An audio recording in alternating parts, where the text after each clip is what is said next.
ನಮಸ್ಕಾರ ಸ್ನೇಹಿತರೆ. ಫೇಸ್ಬುಕ್ಗೆ ಲೈವ್ ಬರಲು ಮುಖ್ಯ ಕಾರಣ ಏನೆಂದರೆ ಬಸವಕಲ್ಯಾಣ ಮಹಾನಗರ ಪಾಲಿಕೆ ಮತ್ತು ಹುಲ್ಚೂರು ಕ್ಷೇತ್ರದ ಸುತ್ತಮುತ್ತಲಿನ ವಾತಾವರಣ ಕೇಳಿ ಒಂದು ಸುದ್ದಿ ಹೇಗಿದೆ ಅಂದರೆ ಜಾಲತಾಣಗಳಲ್ಲಿ ನೋಡ್ತಾ ಇದ್ದೀನಿ. ಕಿನ್ನರಿ ಸ್ವಾಮಿಗಳ ವಿರುದ್ಧ ಆಕ್ರೋಶ, ಅದು ಕೂಡ ಕಾವಿ ಶರಣರಿಂದ ಕಾವಿ ಶರಣರ ಆಗಮನಕ್ಕೆ ವಿರೋಧ.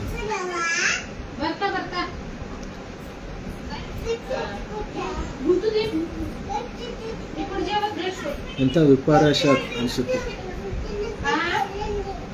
ಇರಲಿ, ಏನೇ ಇರಲಿ, ಆದರೆ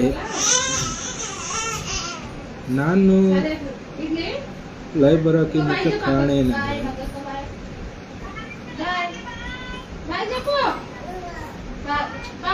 ಕಿನ್ನರಿ ಕಾಡಸಿದ್ದೇಶ್ವರ ಸ್ವಾಮಿಗಳ ವಿರುದ್ಧ ಕೂಗು.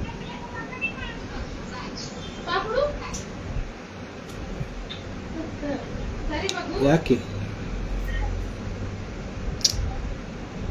ಅವರೊಬ್ಬರೇ ಇರೋದಾ? ಅವ್ರ ವಿರುದ್ಧ ಮಾಡೋಕೆ ಬೇರೆ ಶ್ರೀಗಳು ನಿಮಗೆ ಸಿಗ್ಲಿಲ್ವಾ? ಎಲ್ಲ ಶ್ರೀಗಳು ಅಂತ ಹೇಳ್ತಾ ಇಲ್ಲ, ಕೆಲವೊಂದು ಶ್ರೀಗಳು ಆ ಥರ ಇದ್ದಾರೆ. ಎಲ್ಲ ಗೊತ್ತಿದ್ದು ಹಿಂದೂ ಪರ ಮಾತಾಡುವ ಕಾಡಸಿದ್ದೇಶ್ವರ ಸ್ವಾಮೀಜಿಗಳ ಬಗ್ಗೆ ಯಾಕೆ?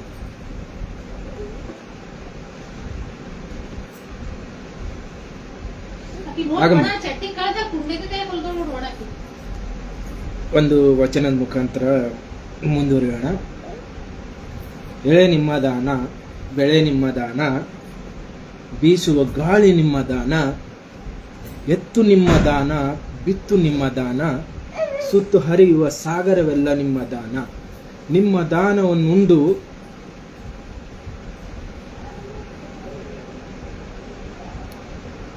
ಅನ್ಯರ ಹೊಗಳುವ ಕುನ್ನಿಗಳೆಂದು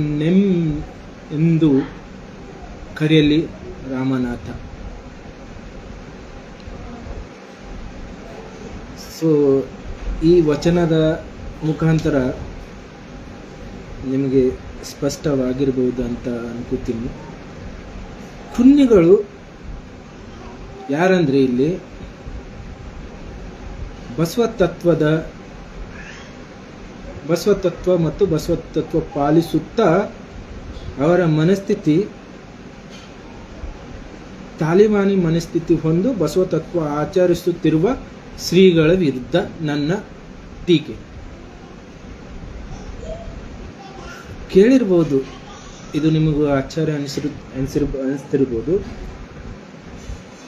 ಸೊ ಇಲ್ಲಿ ಮೇನ್ ಕಾನ್ಸೆಪ್ಟ್ ಏನಂದ್ರೆ, ಕೆಲವು ಸ್ವಾಮಿಗಳ ಹೆಸರು ನಾನು ಹೇಳಕ್ ಇಷ್ಟಪಡಲ್ಲ, ಆದರೆ ಅವರ ಪ್ರವಚನದಲ್ಲಿ ನಾನು ಕೇಳಿರುವಂಥ ಕೆಲವು ಸಣ್ಣ ಸಣ್ಣ ತುಣುಕುಗಳು ಮೆಲಕ್ ಹಾಕ್ತಾ ಹೋಗ್ತೀನಿ. ಅದು ನಿಮಗೆ ಎಷ್ಟರ ಮಟ್ಟಿಗೆ ಸರಿ ಅನಿಸುತ್ತೆ ನೀವೇ ಕಮೆಂಟ್ ಮಾಡಿ ಹೇಳಬೇಕು. ಯಾಕಂದರೆ ಫಾರ್ ಎಕ್ಸಾಂಪಲ್, ನಮ್ಮ ಕಾವಿ ತೊಟ್ಟ ದಾಡಿ ಸ್ವಾಮೀಜಿ ಏನಂತಾರೆ, ಅವರು ಪ್ರವಚನದಲ್ಲಿ ಯಾವುದೋ ಒಂದು ಭಾಷಣ ಮುಖಾಂತರ ಲಕ್ಷ್ಮಿ, ಶಿವ, ಪಾರ್ವತಿ ಇವೆಲ್ಲ ಹೆಸರು ಯಾಕೆ ತಗೋಬೇಕು? ಅರೆ, ನೀವು ಸ್ವಾಮೀಜಿಗಳು ಸಮಾಜನ ಏಕತೆಯಲ್ಲಿ ತಗೊಂಡು ಹೋಗುವ ಕಾರ್ಯಗಳು ಮಾಡಬೇಕು. ಅದನ್ನು ಬಿಟ್ಟು ಯಾವುದೋ ಒಂದು ಉಡಾಫೆಗೋಸ್ಕರ ದೇವರ ಹೆಸರುಗಳನ್ನ ಯಾಕೆ ಬಳಸ್ತೀರಾ? ಅದು ಎಷ್ಟರ ಮಟ್ಟಿಗೆ ಕರೆಕ್ಟು?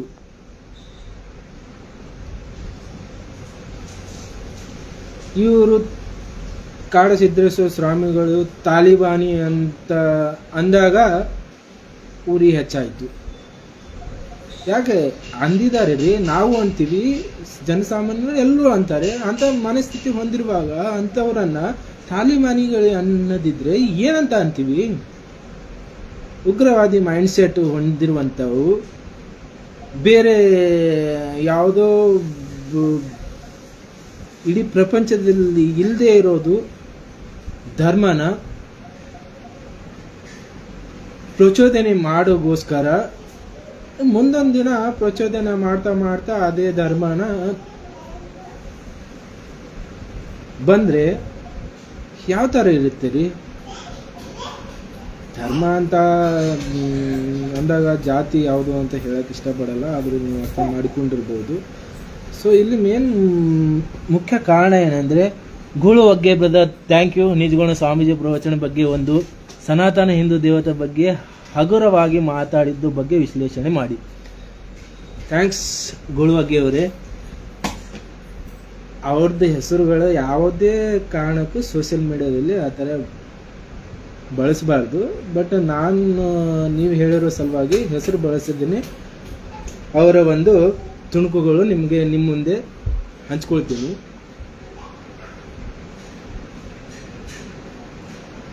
ಕೆಲವು ಎರಡು ಮಾತ್ರ ನಾನು ಕೇಳಿರೋದು ಅಷ್ಟೇ ಹೆಚ್ಕೋತೀನಿ. ಯಾಕಂದರೆ ಜಾಸ್ತಿ ನಾನು ಆ ಸ್ವಾಮೀಜಿಗಳು ಫಾಲೋ ಮಾಡಲ್ಲ. ಅಂಥ ಸ್ವಾಮೀಜಿ ಪ್ರವಚನ ಕೇಳಿ ಪ್ರಯೋಜನ ಇಲ್ಲ. ಯಾಕಂದರೆ ಅವರು ಹಿಂದೂ ಧರ್ಮದ ವಿರುದ್ಧ ಅವ್ರ ಮನಸ್ಥಿತಿ ಯಾವ ಥರ ಇದನ್ನು ಗೊತ್ತಿಲ್ಲ. ಬಟ್ ಎಲ್ಲ ಶಿವ, ಪಾರ್ವತಿ, ಲಕ್ಷ್ಮಿ ಇಂಥವೆಲ್ಲ ಹೆಸರುಗಳು ಬಳಸ್ಕೊಂಡು ಆತ ಮಾತಾಡ್ತಾ ಇರುವಾಗ ನಮಗೆ ಮನೋರಂಜನೆ ಅಥವಾ ಉಡಾಫೆಗಳು ಮಾತುಗಳು ನಮಗೆ ಯಾವುದೇ ರೀತಿ ಪ್ರಭಾವ ಬೀಳಲ್ಲ. ಆದರೆ ನಮ್ಮ ಕಾಡಸಿದ್ದೇಶ್ವರ ಸ್ವಾಮೀಜಿಗಳು ಜನರ ಜಾಗೃತಿಗೋಸ್ಕರ, ಧರ್ಮದ ಜಾಗೃತಿಗೋಸ್ಕರ, ರೈತರ ಪರವಾಗಿ, ರೈತರ ಉಳಿವಿಗಾಗಿ ಕೆಲವೊಂದು ಮಾತಾಡ್ತಾ ಇದ್ದಾರೆ. ಆದರೆ ಇರುವಂತ ಇಂಥ ನೀವು ಕಮೆಂಟ್ ಮಾಡಿದ್ರಲ್ಲ ಗಡ್ಡ ಸ್ವಾಮಿಗಳು, ಅವರು ಏನಂತ ಇದ್ದಾರೆ ಅಂದರೆ, ಮೇನ್ ಇದರಲ್ಲಿ ಯಾರು ಇನ್ವಾಲ್ವ್ಮೆಂಟ್ ಆಗ್ತಾ ಇದ್ದಾರೆ, ಯಾರು ಈ ಥರ ಹಿಂದೂ ಧರ್ಮದ ವಿರೋಧಕ್ಕೆ ಬರ್ತಾ ಇದ್ದಾರೋ ಗೊತ್ತಿಲ್ಲ. ಯಾಕ್ರಿ ಬರಬೇಕು? ಹಿಂದೂ ಧರ್ಮ, ಸನಾತನ ಧರ್ಮ ಮುಂಚೆಯಿಂದನೂ ಇದೆ, ಮುಂದೇನೂ ಇರುತ್ತೆ. ಇದಕ್ಕೆ ಆದಿ ಇಲ್ಲ, ಅಂತ್ಯ ಇಲ್ಲ. ಇದು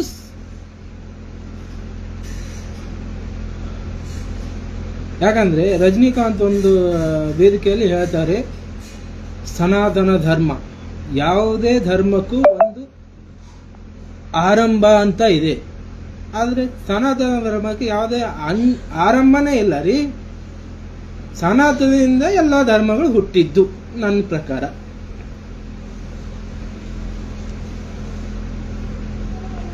ಓಕೆ, ಸ್ವಲ್ಪ ನೆಟ್ವರ್ಕ್ ಸ್ಲೋ ಇದೆ, ಸಾರಿ, ನಾನು ಮಾತಾಡಬಾರ್ದು. ಥ್ಯಾಂಕ್ ಯು ಬಸವರಾಜ್ ಖೋಟೆ ಸರ್ ಅವರೇ, ಥ್ಯಾಂಕ್ಸ್ ಫಾರ್ ವಾಚಿಂಗ್.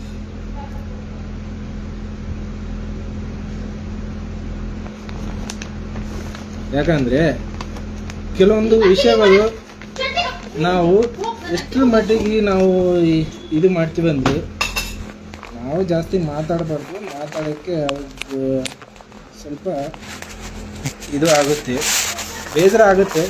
ಬಟ್ ಏನು ಮಾಡೋದು, ಜ್ಞಾನವಿಲ್ಲದ ಹೃದಯವು ಕತ್ತಲೆ, ಭ್ರಮೆಯೇ ಕಗ್ಗತ್ತಲೆ.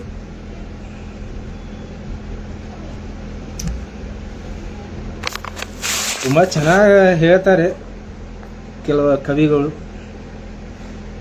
ಕಲೆ ಮತ್ತು ಸಾಹಿತ್ಯದಲ್ಲಿ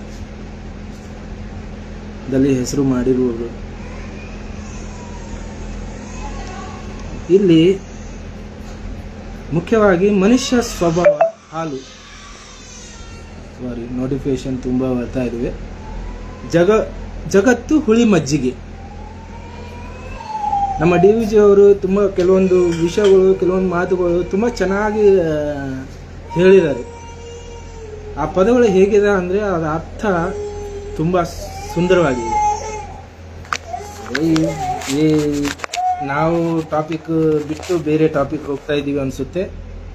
ಸೊ ಅದನ್ನು ಬಿಟ್ಟು ನಾವು ಹಿಂದೂ ಧರ್ಮ ಜಾಗೃತಿಗೋಸ್ಕರ ಹೋರಾಡ್ತೀವಿ. ಹಾಗೆ ನಮ್ಮ ಕಾಡಸಿದ್ದೇಶ್ವರ ಸ್ವಾಮೀಜಿಗಳಿಗೆ ಸಹಕರಿಸ್ತೀವಿ. ಇದರಲ್ಲಿ ಯಾವುದೇ ರೀತಿ ಸಂದೇಹ ಇಲ್ಲ. ಕಾಡಸಿದ್ದೇಶ್ವರ ಸ್ವಾಮೀಜಿಗೆ ಸಹಕರಿಸೋಕ್ಕೆ ಕಾರಣ ಇಲ್ಲದ ಕೆಲವು ತಾಲಿಬಾನಿ ಮನಸ್ಥಿತಿ ಹೊಂದಿರುವಂಥ ವಿರೋಧಿಗಳಿಗೆ ನಾನೇನು ಹೇಳಕ್ಕೆ ಇಷ್ಟಪಡಲ್ಲ. ಬಟ್ ಮುಖ್ಯವಾಗಿ ಕಾಡಸಿದ್ದೇಶ್ವರ ಸ್ವಾಮೀಜಿಗಳು ಪ್ರತಿಯೊಂದು ವೇದಿಕೆಯಲ್ಲಿ ಜಾಗೃತಿ ಮೂಡಿಸುವಂಥ ಕೆಲಸ ಮಾಡ್ತಾರೆ. ಅದು ಪ್ರತ್ಯೇಕವಾಗಿ ಮಹಿಳೆಯರಿಗೆ. ಯಾಕೆ ಈಗಿನ ನೈಜ ಘಟನೆಗಳು ಮುಖಾಂತರ ಜಾಗೃತಿ ಮೂಡಿಸುವುದು ಅವಶ್ಯಕತೆ ರೀ. ನಾವು ಜಾಗೃತರಾಗಬೇಕು, ಜಾಗೃತಿ ಮೂಡಿಸುವುದು ಅವಶ್ಯಕ. ಆ ಕೆಲಸ ನಮ್ಮ ಕಿನ್ನರಿ ಕಾಡಸಿದ್ದೇಶ್ವರ ಸ್ವಾಮೀಜಿಗಳು ಮಾಡ್ತಾ ಇದ್ದಾರೆ. ಅದರಲ್ಲಿ ತಪ್ಪಿಲ್ಲ. ನಾನು ಅವರನ್ನು ವಿರೋಧಿಸುವುದಿಲ್ಲ. ಸೊ ಮುಖ್ಯವಾಗಿ ಕಾಡಸಿದ್ದೇಶ್ವರ ಸ್ವಾಮೀಜಿಗಳು ನೈಜ ಘಟನೆಗಳಿಟ್ಕೊಂಡು ಕೆಲವೊಂದು ಮಾತಾಡ್ತಾರೆ. ಗದಗದಲ್ಲಿ ಹೆಸರು ಹೇಳೋಕ್ಕೆ ಇಷ್ಟಪಡಲ್ಲ. ಗದಗದಲ್ಲಿ ಯಾವುದೋ ಒಂದು ಅಂತರ್ಜಾತೀಯ ವಿವಾದ ಆಗಿ, ಅಂತರ್ಜಾತೀಯ ವಿವಾದ ನಮ್ಮ ಕರ್ನಾಟಕ ಮಾರ್ಟಿನ್ ಲೂಥರ್ ಬಸವಣ್ಣನವರು 12ನೇ ಶತಮಾನದಲ್ಲಿ ಬಿಜ್ಜಳ ಸಾಮ್ರಾಜ್ಯದಲ್ಲಿ ಒಂದು ಘಟನೆ, ಅಂತರ್ಜಾತಿ ವಿವಾದ ಆದಾಗ ಅವರನ್ನು ಆನೆಗೆ ಸಳಿಕೆ ಕಟ್ಟಿ ಬಿಜ್ಜಳ ಸಾಮ್ರಾಜ್ಯದ ರಾಜನು ಎಳೆದುಕೊಂಡು ಹೋಗೋ ಸನ್ನಿವೇಶ ನಾನು ಅನುಭವ ಮಂಟಪದಲ್ಲಿ ನೋಡಿದ್ದೀನಿ. ಅದನ್ನು ಬಿಜ್ಜಳ ರಾಜನ ಕೊಂದಿದ್ದು ಅದೇ ಊರಿನ ನಮ್ಮ ಜಗದೇವ ಮಲ್ಲರು. ಅದು ಕೂಡ ನಮಗೂ ತಿಳಿದಿರುತ್ತೆ. ಆದರೆ ಇಲ್ಲಿ ಆವಾಗ ನಮ್ಮ ಬಸವಣ್ಣನವರು ಜಾತಿ ಜಾತಿ ಜಾತಿ ಜಾತಿ ಹುಟ್ಟಿದ್ದು ಕಾಯಕದಿಂದ. ಕಾಯಕ ಮಾಡ್ರಿ, ಜಾತಿ ಇಟ್ಕೊಂಡು ಯಾಕೆ ಇದು ಮಾಡ್ತೀರಾ, ಹೊಡೆದಾಡ್ತೀರಾ, ಏಕತೆ ಆಗ್ರಿ ಅಂತ ನಮ್ಮ ಕಾಡಸಿದ್ದೇಶ್ವರಗಳ ಸಂದೇಶ. ಅದನ್ನು ಬಿಟ್ಟು ಇಲ್ಲಿ ಅಂತರ್ಜಾತಿ ವಿವಾಹ ಇಟ್ಕೊಂಡು ಕೆಲವು ಸಮಾಜ ಅನ್ನೋಕ್ಕೆ ಇಷ್ಟಪಡ್ತೀನಿ. ಅದು ಧರ್ಮ ಅಂತ ಹೇಳೋಕ್ಕೆ ಇಷ್ಟಪಡಲ್ಲ. ಕೆಲವು ಸಮಾಜದವರು ಅದನ್ನು ದುರುಪಯೋಗ ಬಳಸ್ಕೊತಾ ಇದ್ದಾರೆ. ಆ ಥರ ಆಗಬಾರ್ದು ಅಷ್ಟೇ ಅನ್ನೋದು ಕಾಡಸಿದ್ದೇಶ್ವರ ಸ್ವಾಮೀಜಿಗಳು ಒಂದು ಉದ್ದೇಶ ಆಗಿರ್ಬೋದು. ಬಟ್ ಆ ಉದ್ದೇಶ ನನಗೂ ಸಹಮತ ಇದೆ. ಒಂದು ನೈಜ ಘಟನೆ ಈಗ ಏನಂದರೆ, ನಾಗ್ಪುರದಲ್ಲಿ ಆದಂಥ, ಅದು ಕೂಡ ಕಾರ್ಪೊರೇಟ್ ಲೆವೆಲಲ್ಲಿ ಜಿಹಾದ್ ಬಗ್ಗೆ, ಲವ್ ಜಿಹಾದ್, ಅವ್ರು ಮಾತಾಡೋದೇ ಲವ್ ಜಿಹಾದ್ ಬಗ್ಗೆ. ಯಾಕಂದರೆ ಇವಾಗ ಪ್ರಸ್ತುತ ಜನ್ರೇಷನಲ್ಲಿ ಆಗ್ತಾ ಇರೋದು ಅದೇ. ಅದರಿಂದ ನಾವು ಜಾಗೃತರಾಗಿ ಆದಷ್ಟು ನಮ್ಮ ಹೆಣ್ಮಕ್ಕಳನ್ನು ಜಾಗೃತಿ ಮೂಡಿಸುವಂಥ ಇಂಥ ದೊಡ್ಡ ಸಮಾವೇಶಗಳ ಮುಖಾಂತರ ಸಂದೇಶ ಹಾಕ್ತಾರೆ. ಯಾಕಂದರೆ ಸಮಾಜಕ್ಕೆ ಮುಟ್ಬೇಕಂದ್ರೆ ದೊಡ್ಡ ಸಮಾವೇಶದಲ್ಲಿ ಹೇಳಿದ್ರೇ ಸಂದೇಶ ಮುಟ್ಟೋದು. ಸೊ ನಾನು ಪರ್ಸ್ನಲಿ ಆಗಿ ನಿಮಗೆ ಆ ಥರ ಈ ಥರ ಹೇಳಿದರೆ ಅದು ಸೆಟ್ ಆಗಲ್ಲ ಬಿಡಿ. ಯಾಕಂದರೆ ಅವ್ರಿಗೆ ಮಾತ್ರ, ಅವರು 4 ಜನರಿಗೆ ಹಂಚ್ಕೊಳ್ಳೋ ಮನಸ್ಥಿತಿ ಯಾರೂ ಹೊಂದಿರಲ್ಲ. ಯಾಕಂದರೆ ಎಲ್ಲಿವರೆಗೆ ನಮ್ಮ ಬುಡದ ಕೆಳಗೆ ಬೆಂಕಿ ಹತ್ತಲ್ವೋ ಅಲ್ಲಿವರೆಗೆ ಯಾರಿಗೂ ಅರ್ಥ ಆಗಲ್ಲ. ಅದಕ್ಕೋಸ್ಕರ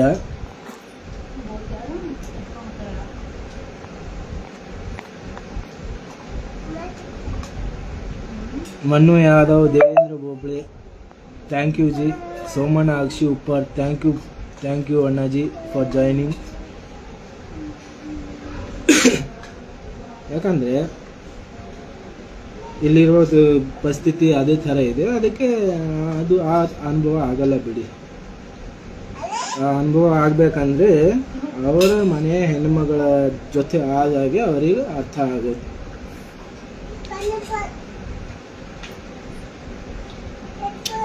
ಇಲ್ಲಿ ಬಿಡಿ, ಮಾತಾಡೋಕ್ಕೆ ತುಂಬ ಇದೆ, ಜಾಸ್ತಿ ಸೋಷಿಯಲ್ ಮೀಡಿಯಾದಲ್ಲಿ ಆಕ್ಟಿವ್ ಆಗಿರಲ್ಲ. ಯಾವುದೇ ವಿಷಯದಲ್ಲಿ ತುಂಬ ಮಾತಾಡಿದ್ರೂ ಪ್ರಯೋಜನ ಇಲ್ಲ. ಯಾಕಂದರೆ ನಮ್ಮ ಹಿರಿಯರು ಹೇಳಿದ ಪ್ರಕಾರ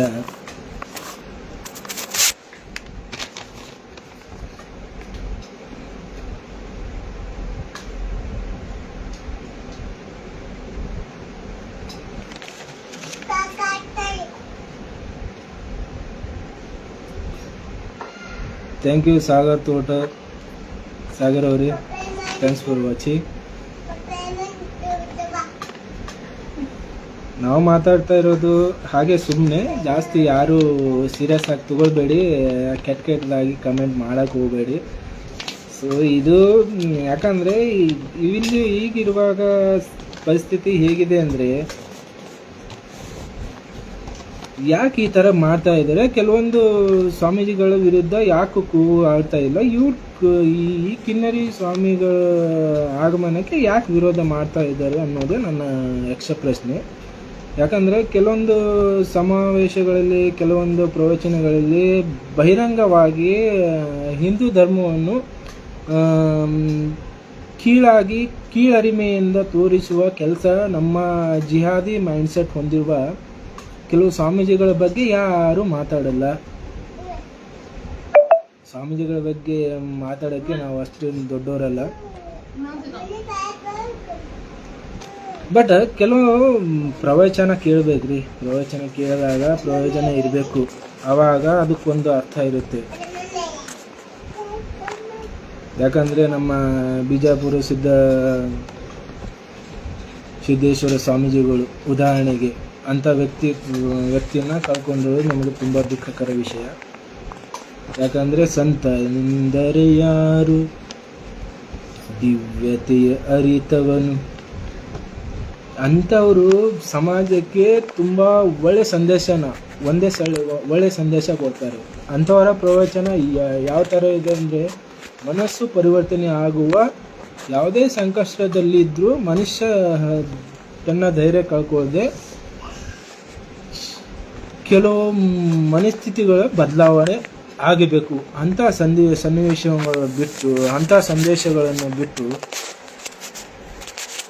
ಧರ್ಮದ ಷಡ್ಯಂತ್ರದ ಬಗ್ಗೆ ಮಾತಾಡ್ತಾರಲ್ಲ, ಅಂಥ ಸ್ವಾಮೀಜಿಗಳು ನಮಗೆ ಬೇಡ. ಅಂಥ ಸ್ವಾಮೀಜಿಗಳ ಬೆಳ್ಳಿ ರಥದ ಮೇಲೆ ಮೆರವಣಿಗೆ ಮಾಡಿಸುವ ಅವಶ್ಯಕತೆಯೂ ನಮಗಿಲ್ಲ.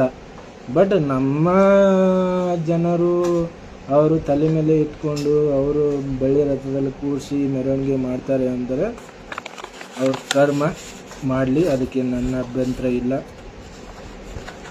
ಒಂದೇ ಈಗಿರುವ ಸನ್ನಿವೇಶಗಳು ಏನಂದರೆ, ಕೇರಳ 2 ಸ್ಟೋರಿ ಥರ ಟೀಚರ್ಸ್ ಕಾರ್ಪೊರೇಟ್ ಲೆವೆಲಲ್ಲಿ ಆಗ್ತಿರುವಂಥ ಜಿಹಾದಿ ಮೈಂಡ್ಸೆಟ್, ಅದು ಕೂಡ ಕಾರ್ಪೊರೇಟ್ ಲೆವೆಲಲ್ಲಿ ದಂಧೆ ಆಗ್ತಾಯಿದೆ. ಅಂಥ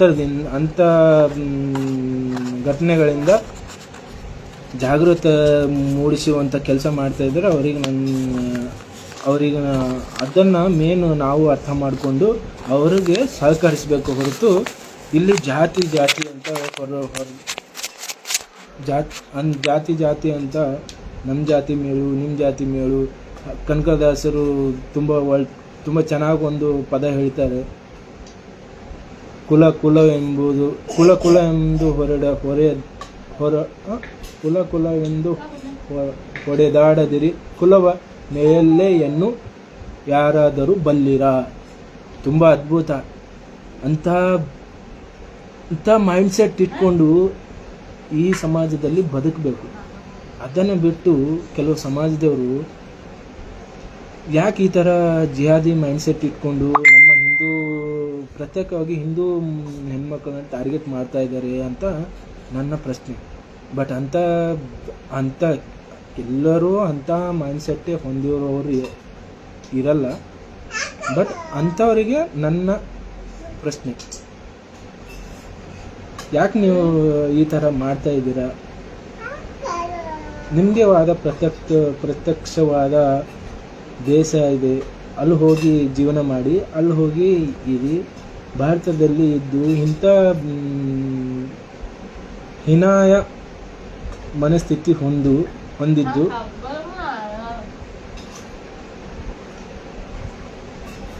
ಹೆಣ್ಣು ಮಕ್ಕಳನ್ನು ಶೋಷಣೆ ಮಾಡೋದು ಎಷ್ಟರ ಮಟ್ಟಿಗೆ ಸರಿ ಅನ್ನೋದು ನನ್ನ ಕ್ವಶನ್.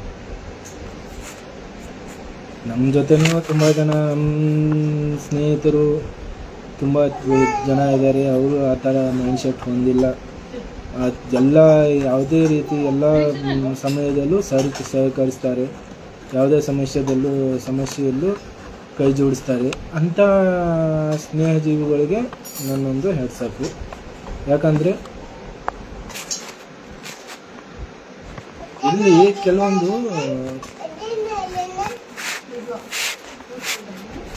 ಕೆಲವೊಂದು ವಿಷಯಗಳು ತುಂಬ ಗಾಢವಾಗ್ತಾ ಇದೆ.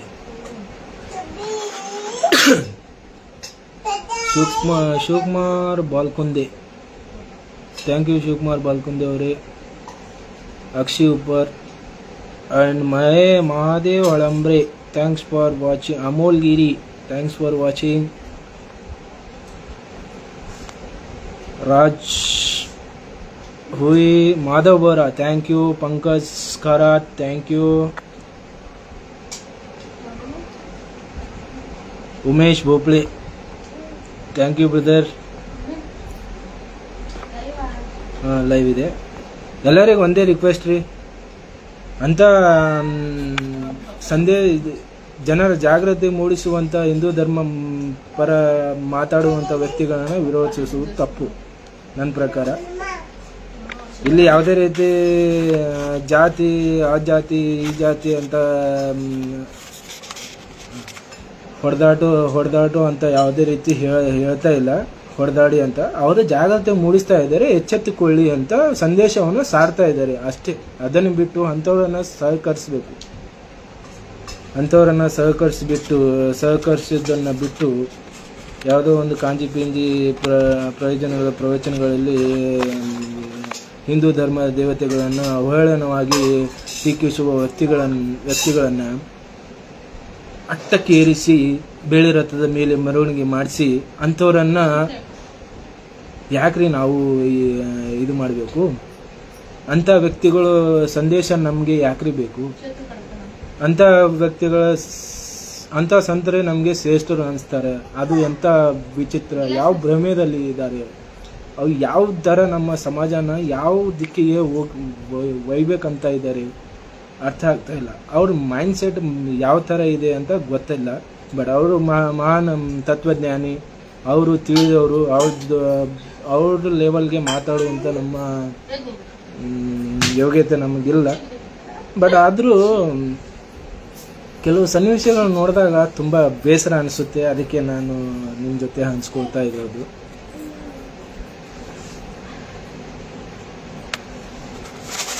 ಎಲ್ಲರೂ ಸಹಕರಿಸಿ, ಎಲ್ಲರೂ ಈ ಸೋಷಿಯಲ್ ಮೀಡಿಯಾ ಈ ಲೈವ್ ಮುಖಾಂತರ ಎಲ್ಲರಲ್ಲಿ ನನ್ನ ಕಳಕಳಿಯ ಮನವಿ.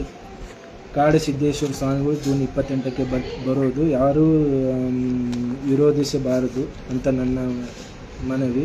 ಹಾಗೆ ನಡೆಯುವ ಸಮಾಜದಲ್ಲಿ ಯಾವುದೇ ರೀತಿ ಅಹಿತಕರ ಘಟನೆ ಆಗಬಾರದು ಅಂತ ದೇವರಲ್ಲಿ ಪ್ರಾರ್ಥಿಸ್ತೇನೆ.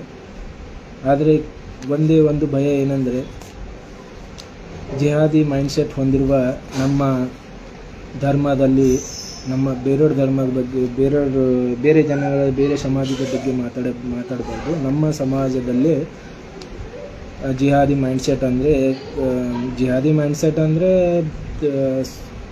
ನಮ್ಮ ಧರ್ಮವನ್ನು ಬಿಟ್ಟು ಬೇರೆ ಧರ್ಮವನ್ನು ಪ್ರಚೋದಿಸುವಂಥ ಕೆಲಸನ ಮಾಡಿ ಅವ್ರ ಜೊತೆನೇ ಇದು ಎಷ್ಟರ ಮಟ್ಟಿಗೆ ನ್ಯಾಯ ರೀ? ಆ ಥರ ಮಾಡಬೇಡಿ ಅಂತ ಅನ್ನೋದೇ ನನ್ನ ಉದ್ದೇಶ. ಆ ಥರ ಇದು ಮಾಡಬೇಡಿ. ಸೊ ಮೇನ್ ಕಾನ್ಸೆಪ್ಟ್ ಏನಂದರೆ ನಮ್ಮ ಬರುವಂಥ ಕಿನ್ನೇರಿ ಕಾಡಸಿದ್ದೇಶ್ವರ ಸ್ವಾಮಿಗಳಿಗೆ ಹೃದಯಪೂರ್ವಕವಾಗಿ ಸ್ವಾಗತಿಸೋಣ, ಹಾಗೆ ಅವರೊಂದಿಗೆ ಕೈ ಜೋಡಿಸೋಣ. ಹಾಗೆ ಅವರ ಕೊಡುವಂಥ ಸಂದೇಶ, ಅವರು ನಮಗೆ ನೀಡುವ ಜಾಗೃತರಾಗೋಣ, ಜಾಗೃತರಾಗಿ ಜಾಗೃತಿ ಮೂಡಿಸೋಣ ಅಷ್ಟೇ. ಏನಮ್ಮ?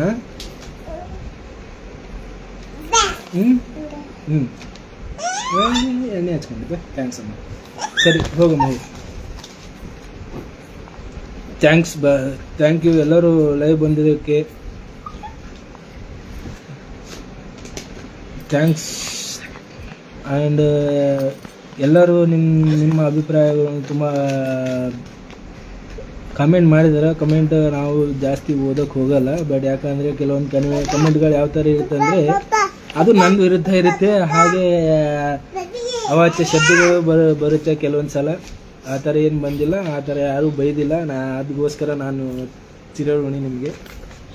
ಯಾಕಂದರೆ ಸೋಷಿಯಲ್ ಮೀಡಿಯಾ ಪ್ಲ್ಯಾಟ್ಫಾರ್ಮು ತುಂಬ ವಿಚಿತ್ರ. ಅದು ಯಾವ ಥರ ಯೂಸ್ ಮಾಡ್ತೀವಿ, ಯಾವ ಥರ ಇದು ಮಾಡ್ತೀವಿ, ಅದರಲ್ಲಿ ಕೆಲವೊಂದು ವಿಷಯಗಳು ಯಾವ ಥರ ಇರುತ್ತೆ ಅಂದರೆ, ನಾವು ಮಾತಾಡುವ ಒಂದು ಪದನು ಕೆಟ್ಟಂದರೆ ಅದು ತುಂಬ ಪ್ರಭಾವ ಬೀರುತ್ತೆ ಸಮಾಜದ ಮೇಲೆಲ್ಲ, ಮನುಷ್ಯನ ಮೇಲೂ ಕೂಡ ಅಷ್ಟೇ. ಇವಾಗ ಆಗ್ತಾ ಇದೆಯಲ್ಲ, ತಾಲಿಬಾನಿ ಎಂಬ ಪದ ಬಳಕೆ ಮಾಡಿರುವ ಕಿನ್ನರಿ ಶ್ರೀಗಳು. ಸೊ ಆ ಥರ ಆಗಿಬಿಡುತ್ತೆ, ಆ ಥರ ಆಗಬಾರ್ದು. ಸೊ ಆ ಥರ ಕೆಲವೊಂದು ಸನ್ನಿವೇಶಗಳ ಮುಖಾಂತರ ಅಂಥ ಮಾತುಗಳು ಬರುತ್ತೆ. ಅದು ಸರ್ವೇ ಸಾಮಾನ್ಯ. Hi Chappu. Hi Jabbu. Hi friends, see my daughter Aadya. Hi ಜಬ್ಬು.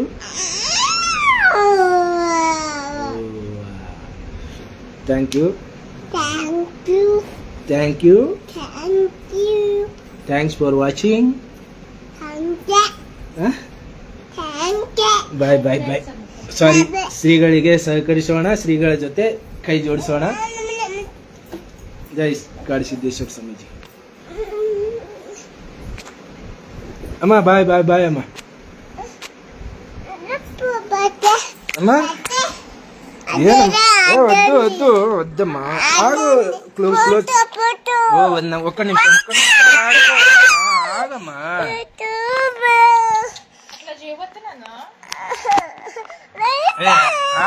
ఆగు.